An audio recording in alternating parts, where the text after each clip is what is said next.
इन आदिवासी महापुरुषों को कितना जानते हैं आप? दोस्तों, आदिवासी दो शब्दों से मिलकर बना है, आदि और वासी। इसका अर्थ मूल निवासी होता है। भारत की जनसंख्या का 8.6% यानी लगभग 10 करोड़ जितना एक बड़ा हिस्सा आदिवासियों का है। आदिवासियों में ऐसे कई महापुरुष हुए जिन्होंने भारत देश को एक नई राह दिखलाई। आइए दोस्तों, आज हम भारत के आदिवासियों के 5 महापुरुषों के बारे में जानेंगे। नंबर 1, भगवान बिरसा मुंडा। आदिवासियों के भगवान कहे जाने वाले बिरसा मुंडा का जन्म 15 नवंबर 1875 के दशक में मुंडा जनजाति के पिता सुगना मुंडा और माता करमी मुंडा के घर उलिहातू गांव में हुआ। मुंडा एक जनजातीय समूह था जो छोटा नागपुर पठार झारखंड में निवास करते थे। बिरसा मुंडा ने 1 अक्टूबर 1894 को सभी मुंडा नेताओं को एकत्र कर अंग्रेजों से लगान माफ कराने के लिए आंदोलन किया। 1897 में उन्हें गिरफ्तार कर लिया गया। 1897 से 1900 के बीच मुंडाओं और अंग्रेज सिपाहियों के बीच युद्ध होते रहे। अगस्त 1897 में बिरसा और उनके 400 सिपाहियों ने तीर कमानों से लेस होकर खूंटी थाने पर धावा बोल दिया। 1898 में तांगा नदी किनारे मुंडाओं ने पहली बार अंग्रेजों को युद्ध में हरा दिया। जनवरी 1900 में डोमरी पहाड़ पर एक और संघर्ष हुआ जिसमें बहुत सी औरतें व बच्चे मारे गए। 3 फरवरी 1900 को चक्रधरपुर में जमकोपाई जंगल में बिरसा मुंडा को गिरफ्तार कर लिया गया। 9 जून 1900 को अंग्रेजों ने बिरसा मुंडा को जहर देकर मार दिया। बिरसा मुंडा का 1899 से 1900 के बीच चला उलगुलान विद्रोह बेहद चर्चित रहा। उन्हें धरती आबा व भगवान कहा गया। 15 नवंबर को बिरसा मुंडा जयंती जनजाति गौरव दिवस के रूप में मनाई जाती है। नंबर 2, तिलका मांझी। अंग्रेजों के विरुद्ध सर्वप्रथम आदिवासियों ने विद्रोह किया और उनके नेता तिलक मांझी थे। तिलका मांझी का जन्म 11 फरवरी 1750 में हुआ था। 1771 से 1784 तक उन्होंने ब्रिटिश सत्ता के विरुद्ध लंबी और कभी न समर्पण करने वाली लड़ाई लड़ी और स्थानीय महाजनों, सामंतों व अंग्रेजी शासकों के नींद उड़ाई रखी।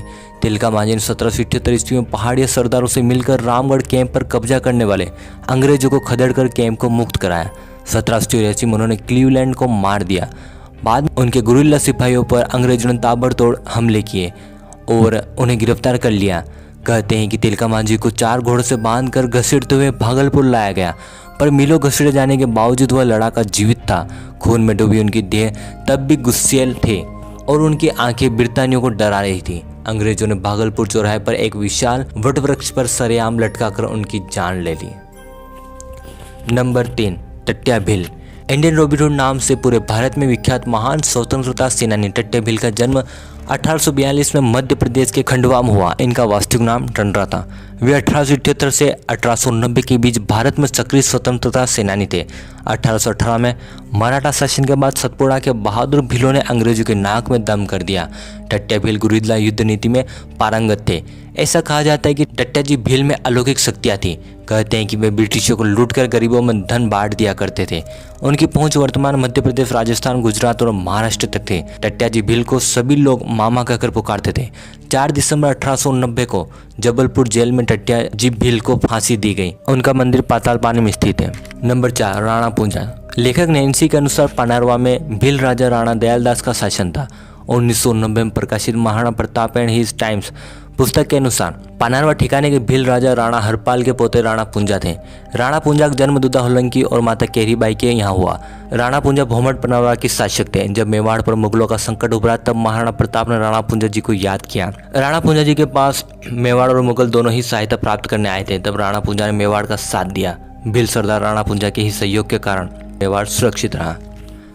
नंबर 5, वीर कुंवर नारायण सिंह। छत्तीसगढ़ के पहले शहीद के रूप में जाने जाने वाले वीर नारायण सिंह का जन्म छत्तीसगढ़ के सोनाखाना में 1795 में एक जमींदार परिवार में हुआ था। इनके पिता का नाम रामाराय था। इनके पूर्वजों के पास 300 गांवों की जमींदारी थी। 1856 के अकाल के समय भी अंग्रेजों और साहूकारों के अवैध जमाखोरों से अनाज लूटकर भूखी गरीब जनता को बांट देते थे। इस कारण 24 अक्टूबर 1856 को उन्हें बंदी बनाकर जेल में डाल दिया। उनके घोड़े का नाम कबरा था। उन्होंने 500 लोगों की एक बंदूकधारी सेना बनाई थी। 10 दिसंबर 1857 को रायपुर में अंग्रेजों ने उन्हें सार्वजनिक रूप से फांसी दे दी थी।